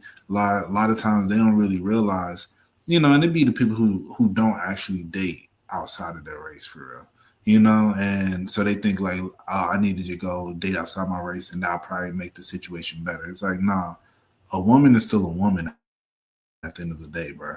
A woman gonna trip about the little stuff regardless. Like, it's just black women they're gonna be more blunt about it than some other cultures. But especially like, everybody want to try and go to these Hispanic countries and stuff. And it's like, yeah, you can go pay for some love, but I mean, that's just tricking at its finest. That they're gonna say whatever they need as long as you're gonna keep dropping that check. And that's not real. So I don't know. Like, yeah, I do feel like we need to appreciate black women more, especially as black men. I love black women. I love all women. I'll keep it a buck. Like, but at the same time, I think with me having been like talked to multiple cultures, it's just, you realize it's like, bro, a woman's still gonna be a woman at the end of the day, bro. It's like, unless you really just like bringing in bands where it's just like, money will, I was gonna, I was gonna say, I mean, money will shut a woman up, but you feel me? Yeah, that's exactly what I thought you was about to say. I was like, bro, is he about to say money will shut him up? He said money will put them in their place every now and again. But but realistically though, for like most men ain't gonna make the money to do that. Like y'all not gonna have the money to be able to sit here and really have your way the way you want. So, and even then, it's only going to keep them quiet for so long. Like, people are still humans, bro. Exactly, bro. So, yeah. So, anybody out there, any black men that think, oh, let me go be a passport bro, and let me go find, a woman of a different culture. I thought that was little mama in the back. Think they need to go find, a woman, another culture. It's like, at the end of the day, a woman gonna be a woman, bro. And it's like, oh, they're gonna have complaints. they're gonna have issues, and especially like I just see a lot of people they think like, oh, let me go find a Hispanic woman. That's what I hear a lot. They don't necessarily say, let me go find a white woman. They say, let me go find a Hispanic woman because Hispanic women just really care for their men. And it's like, yeah, they do, but they also they feisty. You feel me? Like let you get out of line, let you do something wrong, bro. Like you're gonna be running around that house trying to avoid knives and stuff. You feel me? So it's what it is. Yeah, I don't really trip about. So I find the as far as like the gender war discussions on Twitter, there's some times where like if it's more playful, I find it entertaining. Like there'll be times when gender wars are going on, but it'll be like certain joking conversations. It ain't really like nothing serious or nothing like that. I'm cool with those. The more like petty type of conversations, I just don't really even want to get into it as far as, what I'm saying. I kind of just sit back and let people have their back and forth. Like I'm not trying to sit here and watch these podcast clips where it'll be like a bunch of men and women sitting on a couch arguing about dating and relationships and stuff like that. Like I don't really find that entertaining. But I don't really trip too much about the reason why I don't trip too much about the whole like I hate men jokes on Twitter and stuff like that is just because that we talked about it earlier. Like I know it went like it's so much more as far as men causing harm to women over the course of time. When we just talk about like violence and harassment and things like that, it's like I could take a joke. I'm not like when I go out and I'm walking at night, like I'm not afraid of no woman or nothing like that. You know what I'm saying? Like they got more real life shit to deal with as far as coming from our gender than, you know what I'm saying? Not to try to sound like a pander or nothing like that, but just being honest. Like that's why I don't really trip too much about when they make the jokes, because I know it's not like I feel the same way about like black people when we make jokes about white people. Like the reason why it's not as you're not gonna get canceled as a black person for making jokes about white people, because when you look at who's done more, you know what I'm saying? Like throughout the course of history, clearly they've done more to black people than we've done to them, So I don't think it's as serious of a situation. Yeah, nah, man. I hear what you're saying on that point, and like it's true and stuff like that. Because it's a lot of men that just mess it up for the rest of us. And oh yeah, and then I always have to acknowledge, like, just looking in the mirror as well. Like I think all three of us can probably say that there's some women out there in the world that look at us as villains, you know what I'm saying, as the bad guys and stuff like that, and their story. So it just comes with it. It is what it is, things of that sort. But yeah, I don't even know where I was going with that. So did we? My camera was going out earlier. Did you? Because we got the title as Joey Pro Era. Oh yeah. Okay, all right. I think we got if we ever had a title, we got at least. Which is crazy because I'm not super tapped in on the situation, but I just feel like we do got to touch on that if we're gonna have that. Nah, I was just excited that people rapping again, bro. Like you said, like these aren't the biggest names. I mean, Joey's the biggest name out of all of them. But so far with Vaughn, Reason, West Coast kind of had 2 tracks come out against 2 different people, and then Ab Soul's verse was towards Joey as well. So it's 3 people on the West Coast that said something to Joey, and so far it's been Joey coming back with 2-3 tracks by himself. But now CJ Fly or CJ So Cool, he's coming off of Pro Era now and coming off with his response to them. I think tomorrow maybe, and then I think Jada Kiss's son, the one who be podcasting, Jaquan, I think he might be jumping in too. He just posted him in the studio and he was like, talk soon, but he didn't post anything like last night or, the day he posted it. So he might just be talking about music in general and was kind of taking advantage of the situation. But me personally, I'm just happy that the boys is rapping again. You know, uh, competitive spirit and stuff like that. On one end, I do see where people can say like, "Oh, it comes off as corny," because it's like nobody wants to hear a Vaughn and CJ so cool, like you know what I'm saying, back and forth. At the same time, it's like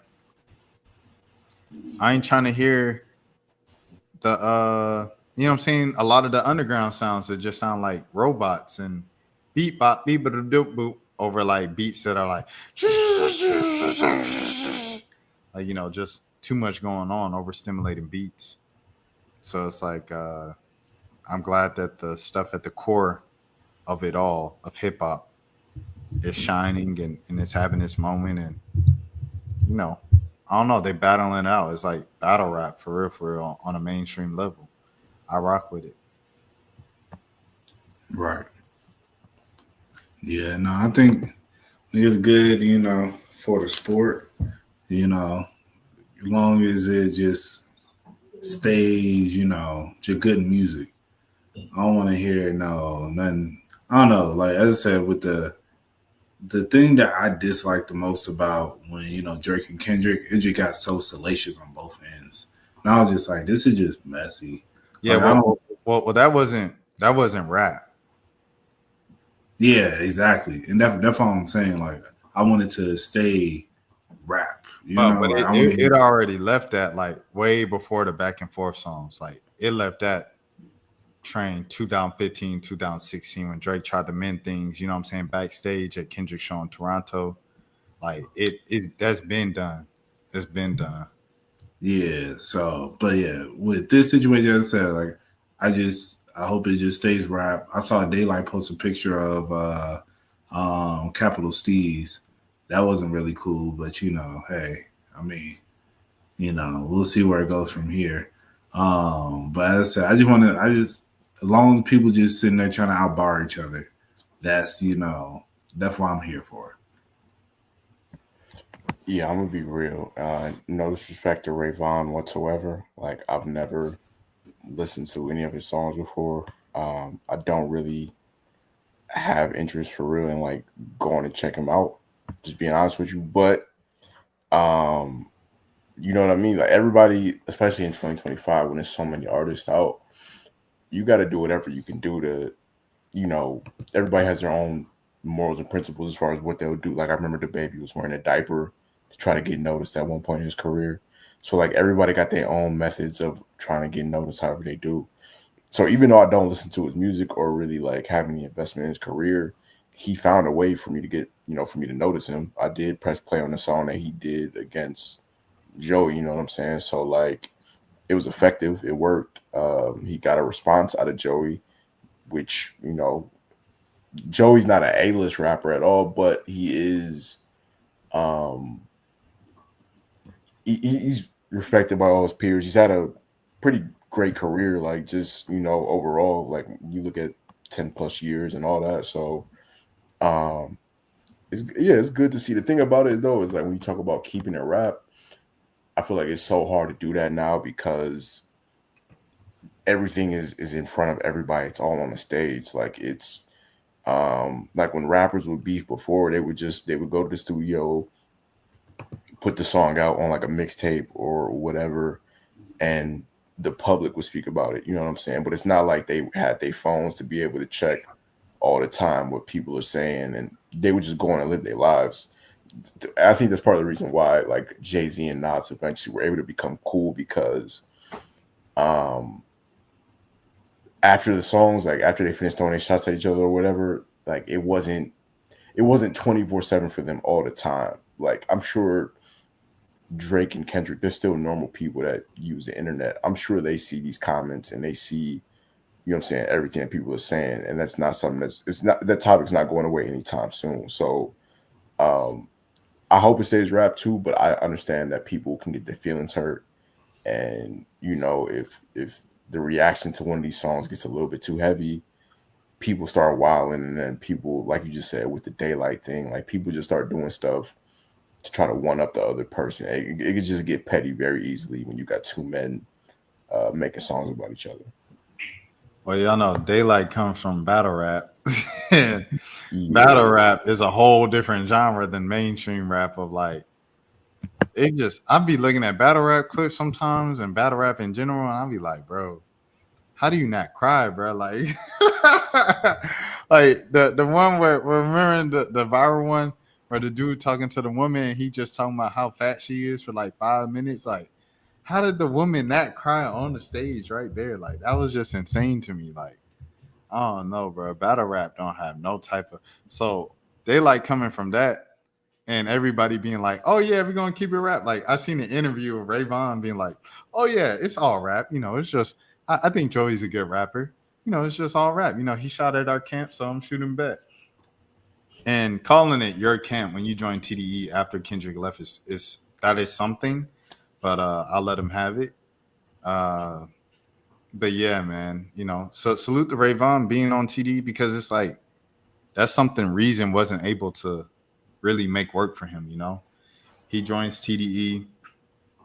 You know, you would think the floor at TDE is at least as excuse me, Isaiah Rashad, and he can never reach that with TDE because he was like, they're shelving my stuff. They're not, and everybody else at TDE's been saying that the thing is they kind of get shelved after like they have some type of success in the industry.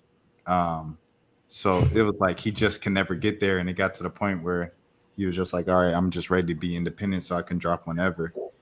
And I think that's helping Reason actually because his response to Joey was better, in my opinion, than Ray Vaughn's. You know, salute to Ray Vaughn, respect, but I like Reason's response better. And you know, this all kind of like got reinvigorated from because Joey did his thing in January. It was like New Year's Day he did it. And like people talked about it for a week, like Joey, that's kind of crazy for you to come at Kendrick like this late in the game, and like you're not even kind of with them for real, for real. But you know, for it to be come back 4 months later in a Red Bull cipher of all places, it was funny. It was funny, and I liked it, so I enjoyed it and stuff. And you know, bars is at the forefront for real, for real. You know what I mean? Like it's not shade room like drama. It's bars. So I'm rocking with it. I'm all for it. Facts. Yeah. Oh yeah, yeah, go no, ahead. I completely agree. I was just saying, yeah, I completely agree, bro. Yeah, I feel like, how you feel about that comment where Ray Vaughn was like, Joey's closer to him than he is to Kendrick. Yeah, I wanted to bring that up. It's yeah, definitely some respect has to be thrown on Joey's career, bro. Like outside of the whole thing resurfacing of him writing Post Malone's Rockstar or writing alongside who was it? He said that co-wrote that with them? T-Pain. Yeah, he said outside of him and T-Pain co-writing Rockstar by Post Malone. He's had his own good successes in music, bro. Like 1999 is a classic mixtape that's stamped forever in blog era culture. 2000 was one of the better albums of the year it came out. I believe it came out in like 2020. And then what else? What else do I want to like? A song like Survival Tactics is a song that's like stamped in hip hop. Like Joey can perform that anywhere, and the crowd is gonna mosh to it. A lyrical song, like I don't know any other lyrical song from the 2010s that you can perform. Oh, I guess you could say probably like Earl Sweatshirt Show, where they might mosh to one of his songs. They mosh to East all the time. And I'm not sure if Mosh East is like the most lyrical song from Earl Sweatshirt, but there's not many lyrical songs that people just mosh pit to universally at each show. And people mosh pit to Survival Tactics. And to have a record like that, Rayvon doesn't have anything close to that. That's not even his plaque. Joey's plaque is the I used to be so devastated. Right. Now that we really made it. I never really rocked with that song, but I respect it. I respect him. He was swinging for a pop hit, bro, and he got a pop hit. He So made it it is happen. what it is. But I also want to say this too. But before I let y'all have it, I think Joey had the right to respond in January with the Kendrick thing, it seemed random. However, the Drake Kendrick thing started with the control verse. And also named in the control verse was Joey. So Joey, I feel like anybody named in that verse has the right to say anything they want to say. That's a fact. Rest in Yeah, peace, no, I Mac Miller. definitely. Yeah, for real. No, I definitely feel like like that. When he made that comment, I was like, yeah, it's like Joey isn't up there with Kendrick, but he's definitely not down there with Ray Vaughn. You know, like just Down to be there with honest. Ray Vaughn is crazy. But I mean, because I've heard a couple songs. With like I've heard a couple Ray Vaughn songs. You know, he got some solid music and everything, but I'm like, you don't really have no real acclaim for real, you know? It's like, and Joey is like stamped in the game. Like, I'm like, even 2000 is better than anything you've ever made, just to keep it a buck, you know? So, or, you know, shoot, I'm like, yeah, because Before the Money, 2000, 1999, you know, like any one of those, it's like, let's be real. So, Yeah, low key but I feel like Joey Badass he's I mean he could rap his ass off, but I feel like he's almost I don't know if he's a bigger star as an actor now or if he's just as big as a star. Like I feel like as far as like common people, I feel like it's probably just as many people now. Maybe not just as many, but I feel like he's almost become a bigger rapper, a bigger actor than he's become a rapper. I'm not mad at that take. Yeah. Because I feel like Joey is known. What I'm learning, like the older I get, because it's like the older we get, the more removed we are from being teenagers. And as teenagers, which I consider like our era, quote unquote, was the blog era. And the older you get, you realize how niche the blog era was. Because back then, it felt like everybody was listening to it. But then you take a step back and it's like, I was 16, 17, 18 years old. You know what I'm saying? So the fact that we were on that piff and, live mixtapes and all these websites, like we were teenagers. You know, I'm not sure if like 30-year-olds or 10-year-olds were doing the same thing that we were doing at that time. So it's like with the blog era being so niche specific, a lot of people might not know about Joey as a rapper. They might know that he is a rapper that's acting, on some like LL Cool J stuff, but on a wide range of Americans, they might identify LL Cool J as the guy from NCIS or whatever show he on, CSI, more so than LL Cool J, the rapper, that black people would identify him as, and same thing with like Will Smith, Queen Latifah, and you can kind of go down the line. facts. Yeah, no, there were certain rappers from that blog era who obviously crossed over and became like household names, like the Drakes, the Kendricks. Even though Cole is obviously he's like an A-lister, obviously, but I feel like even Cole never really.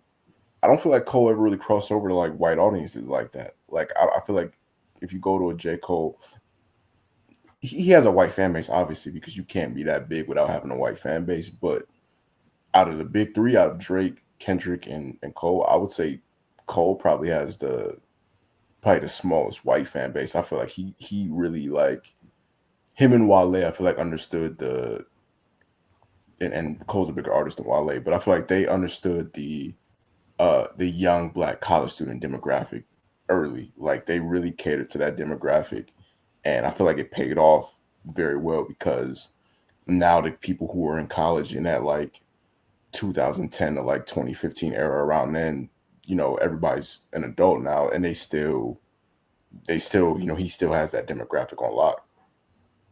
Yeah, no, 100%. I agree with that. My dad, he was at one music fest, And so Janet Jackson's performing, and she brings out Cole to do the song that they have together. And then after that, Cole didn't know role models. And my dad, he didn't know. He was asking me about know the song because he's never heard it before. And he was like, like he goes out and he point to the crowd, and the whole crowd say, "Oh, I'm from LA." Oh, he's saying like he didn't know what was going on. He also didn't know what was going on when he seen Too Short perform "Blow the Whistle," and he was like, everybody was saying that B word and all that. Like he didn't know what was going on.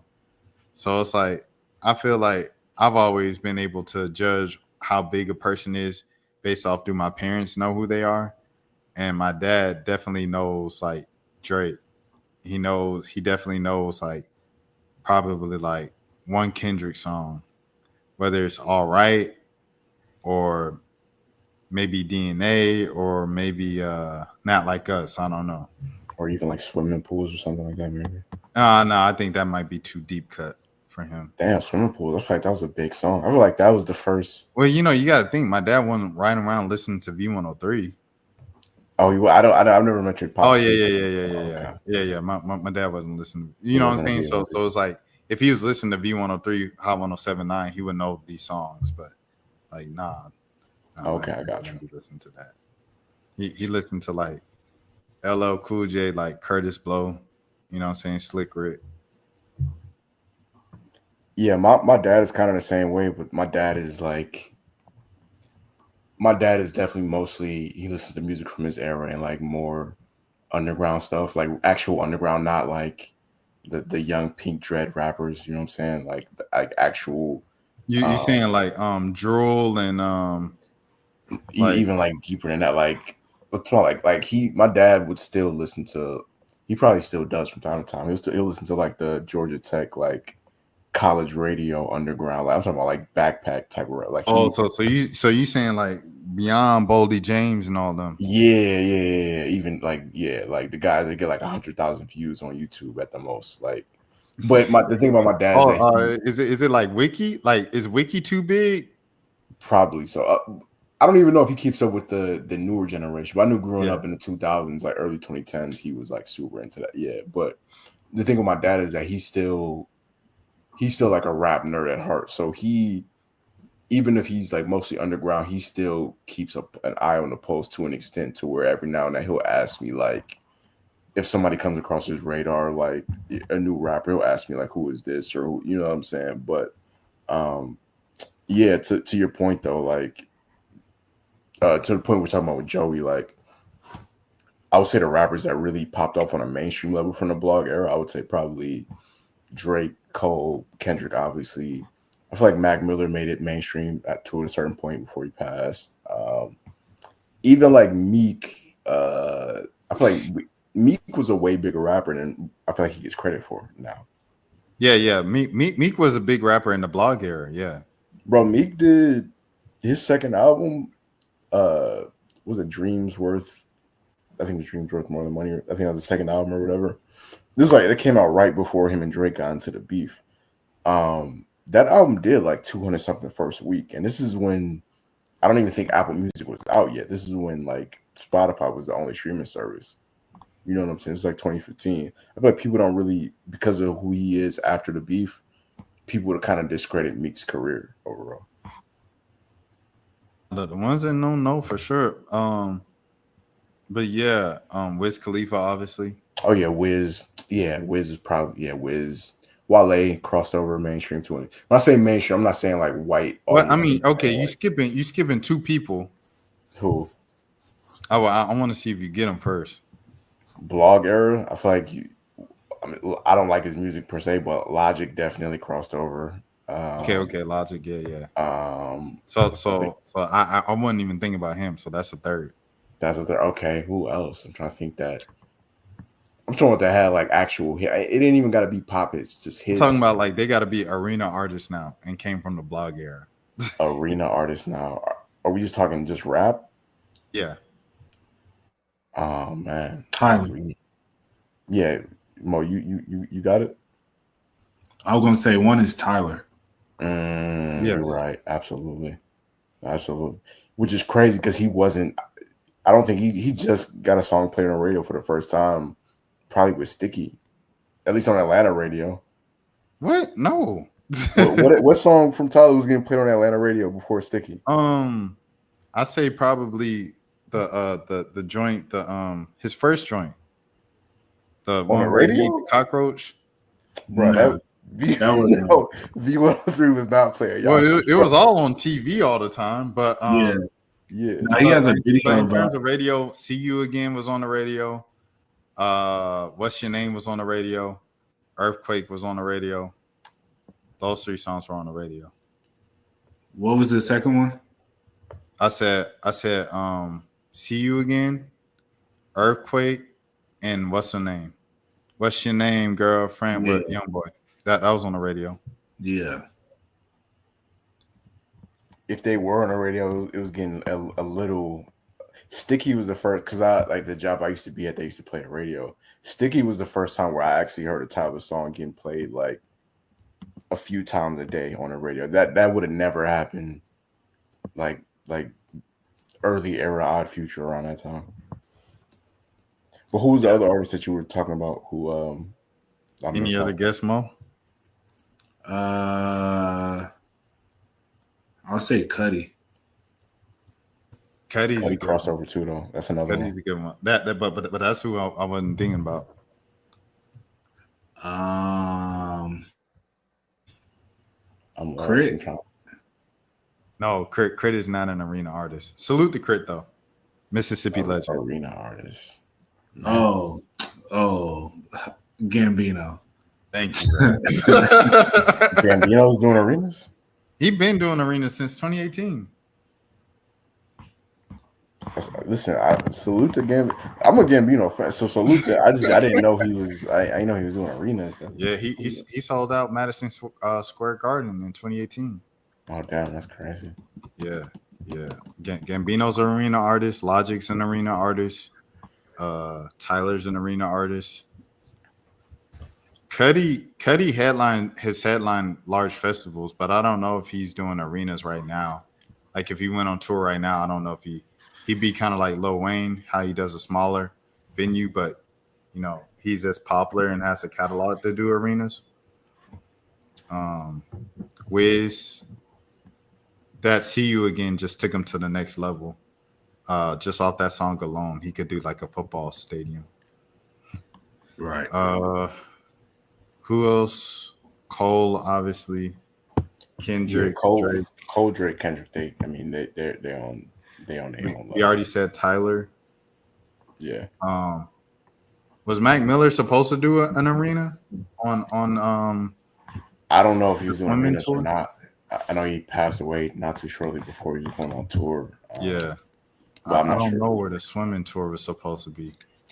But that might have. Hold on, let me look this up because we got a couple minutes left. I want to make sure I get that Mac Miller tour. He would have definitely been an arena tour artist. I just want to see if the swimming one. It's Dang, wild. it was supposed to have Thundercat and Jid. No.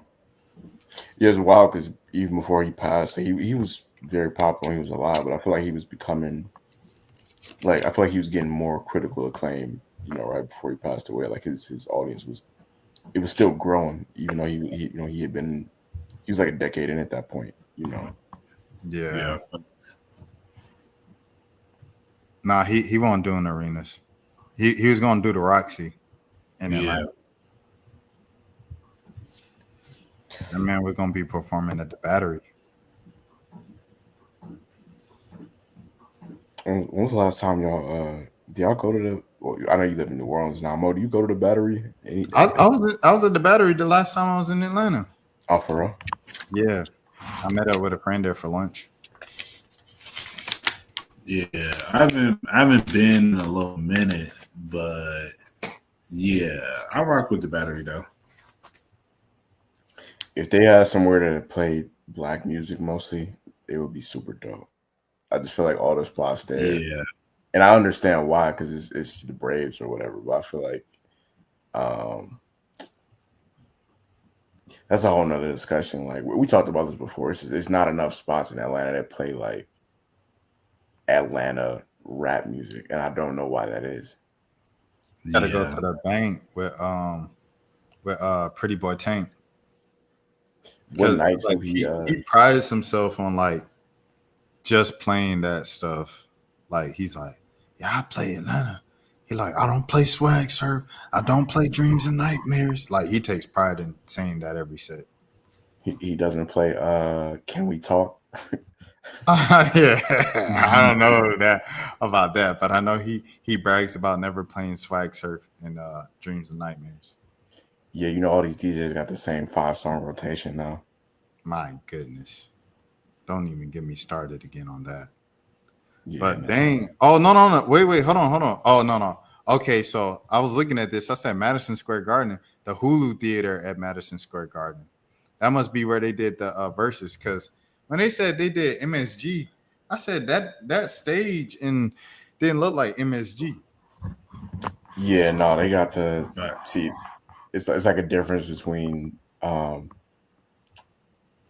like I've heard people talk about like I listened to like R&B Money podcast. I don't know if you heard, but it's Tank, the R&B singer, and this other guy who works in the music industry. But they were talking about how it was a difference between like selling out MSG versus selling out the Hulu Theater. Like it's not the same. Like Beyonce is selling out MSG.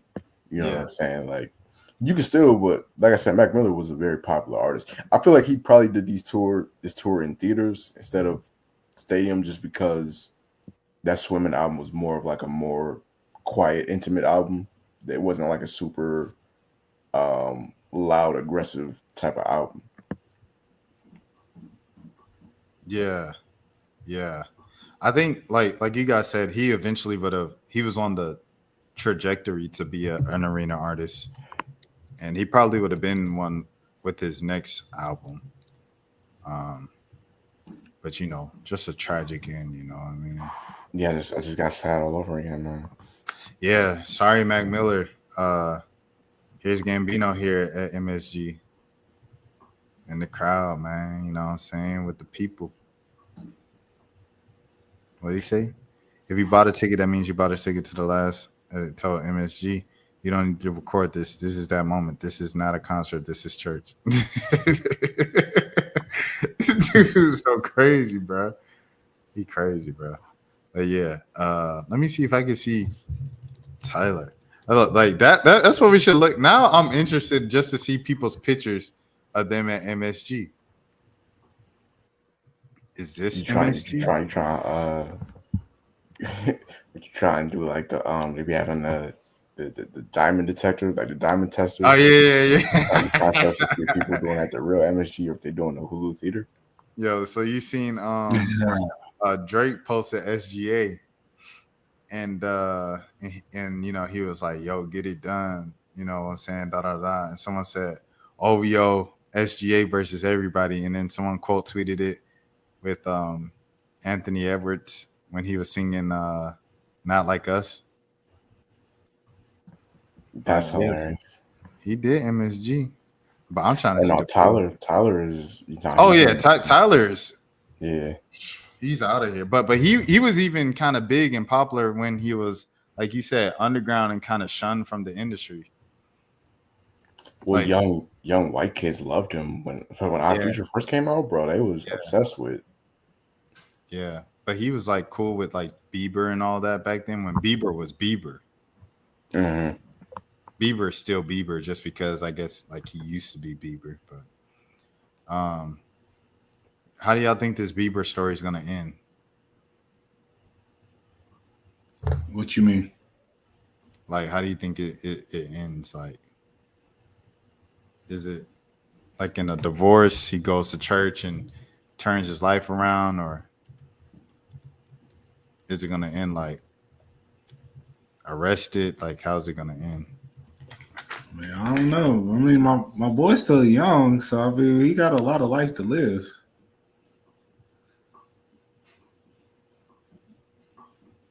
I think we'll see. Yeah, man. You know what I mean. I feel like my boy. I did not know Curtis Williams was in the We Dem Boys music video. He shot Yeah. that in Atlanta, if I'm right. I think he shot because it was all them Atlanta rappers was in there. Rich Homie was in there. he shot We Them Boys in Atlanta. Yeah, Rich Homie was in there. Yeah. It was a bunch of because Oh, that's what he was. I just don't Wiz. remember the That's music. something I noticed as a Wiz fan. Like there was a Wiz always he has his own wave, but Wiz is always like he's always been tapped in as far as like what was new and like what was popping. Like I remember when DJ Mustard and that sound first started to really pop off. Wiz was like one of the first non-West Coast rappers I really heard hopping on those type of beats. So I'm saying to say like when the whole like 2014, when the whole like 2-9 Father, like when all that stuff was going on, I could tell he was kind of influenced by that stuff because he put out the 28 grams mixtape around that time. Yeah. And he was calling himself Trap Wiz. Like he was you could tell around that era he was clearly influenced by like Atlanta around that time. Yeah, I'll see. I don't know. I think the way that Bieber's going right now, bro, he's not headed the right direction. And I think it's like the only thing right now is like destruction. So it's like I hope he saves himself, but it ain't looking good. And I think it's all because of you're just not supposed to have that much fame as a person. I don't think people are meant to be that famous. Like, and I think a couple people made themselves accidentally more famous. Like I think Beyonce made herself accidentally more famous, and I think Andre 3000 for sure is probably like the poster child of like I accidentally made myself more famous. Like you accidentally make yourself more important at work. That's Andre 3000 in music. That's super real, bro. Why you mean cut you off? Mo? You gonna say something? Well, I was just gonna say, I mean, I feel you with Bieber. I mean, I guess like recently it feels like he's been kind of wilding. I mean, in comparison to what he did years ago, like I think my boy is pretty tame now. And it's just like, I think him on like having moments where I think the thing is, it's like people want him to be, because he is super famous, but people want him to be buttoned up. And I think that's the thing. He doesn't really want to be buttoned up at time. Like him being with Sexy Red, it's like, I just want to have fun. Like I don't want to have to feel like I have to act a certain way. Yeah, I mean, could be just tired, He probably yeah, I mean he could be on drugs. I think he is on drugs. Yeah, we don't really know, So I ain't gonna put that on nobody. Did you see the 200 mil is saying like he was like 200 mil in debt or something like that because some like bad business between Scooter Braun or something like that, and he got rid of Scooter Braun as a manager, and it's a whole thing. Yeah, no, I did see that. I mean, I just think it's like a lot going on, and it's a lot for him to take, and he's already had health issues in the past, and the music he's making is like he's trying to do like the Playboy Cardi opium thing, and I feel like every couple of years he goes back to like black culture. I don't know why. I guess that's like his safe haven of like, okay, I'll go to black culture for a couple months and then I'll go back to being white.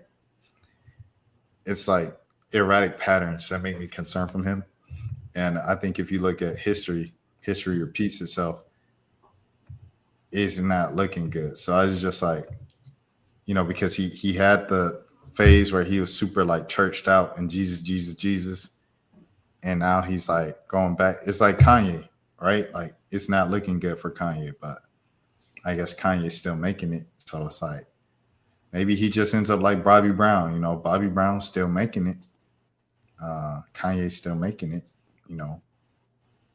So maybe it ends up like that for him. Hope so, but in a lot of cases it don't end up well. Yeah, I mean we'll see. Yeah, My keep him in control.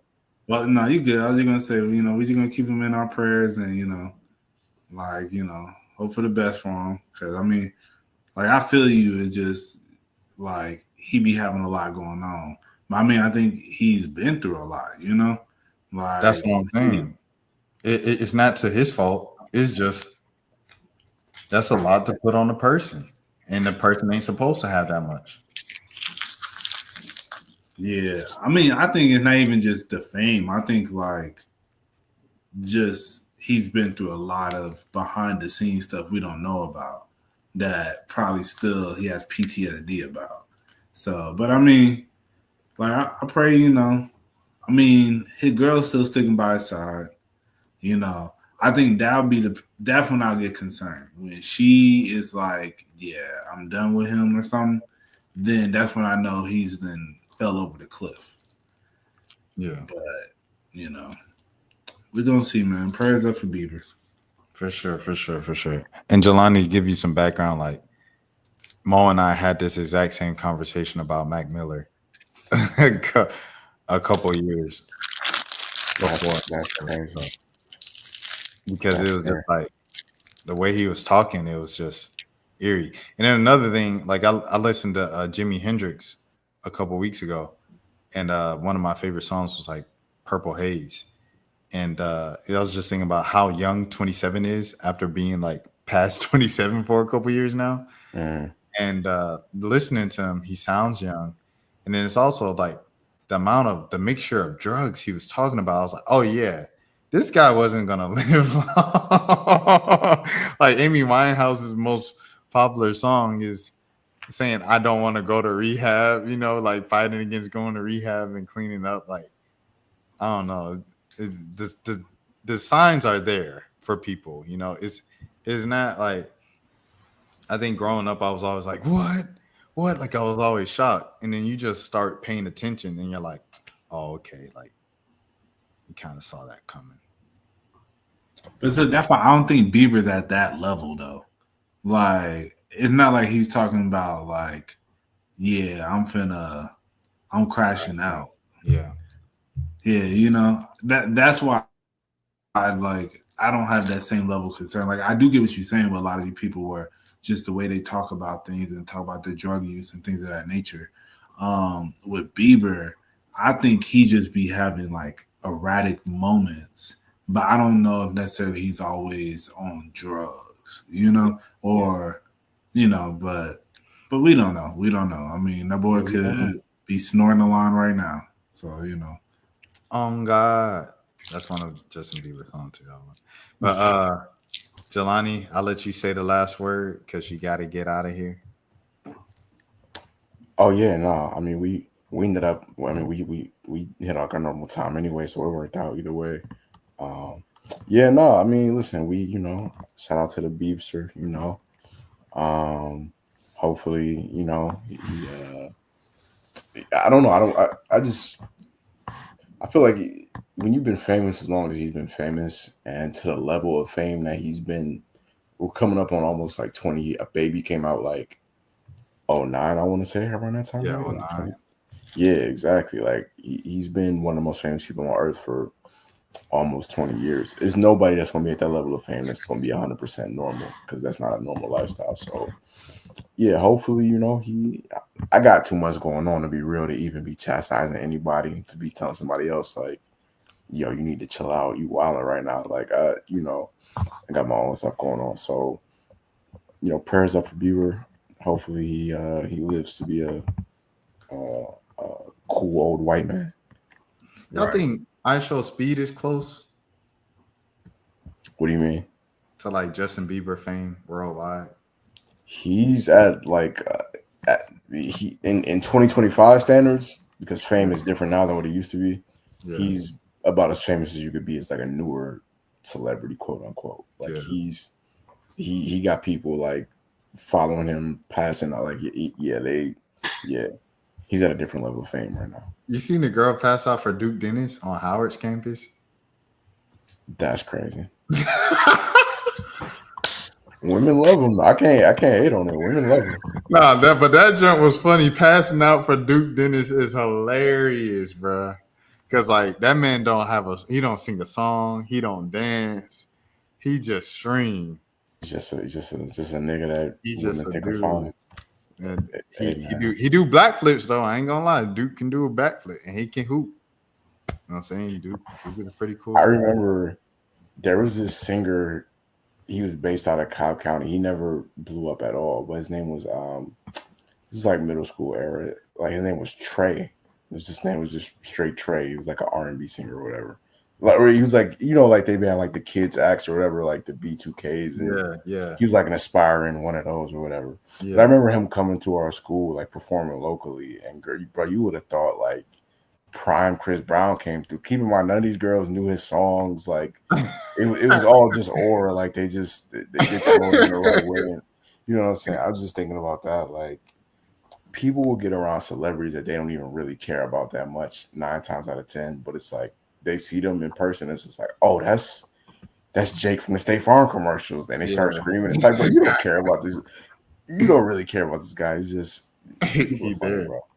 Well, that's what they say. Like, if you watch, I think that's the cool part about YouTube and streaming is that you can see their reactions in real time, and they're like, "I don't even know who you are, but I see everybody else taking a picture with you." So, literally, that's what it'd be. Yeah, for sure. Mo, is there anything else you want to say? Nah. All right. Well, good episode as always, fellas. Let the people know where they can find you on social media. Yeah, you can find me. Hold on, Doc. Were you gonna talk more? Bro. We at the end of the episode, so I can say this now. We might have to.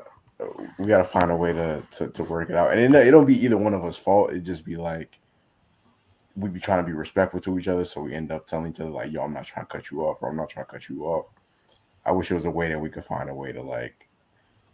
I don't know, bro. I think in-person episodes are the only way to like cut down on that. Yeah, exactly. Because I feel like we'd be having great episodes. It just would be so much smoother if we were all in the same room. But yeah, no, my Twitter is _Jelani, 2 underscores at the end. Shout out to my guys. Another great episode. Yes, sir. Oh, my bad. I didn't mean to cut you off. No, I'm joking. I be doing it all the time. We both do it all the time, but it's just out of respect. It ain't like, you know what I'm saying? Yeah, no, facts. Yeah, y'all can find me on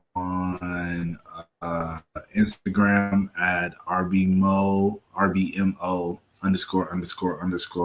Find me on X at MoNose _ yeah, that's pretty much it, man. All right, young boys, man. Shout out to Elon Musk. Nah, forget Elon Musk. You know what I'm saying? If you feel me, if you know, you know. Right. Until next week, man. We'll see you. Peace. Chicks on your APs, looking like weeds. Haven't seen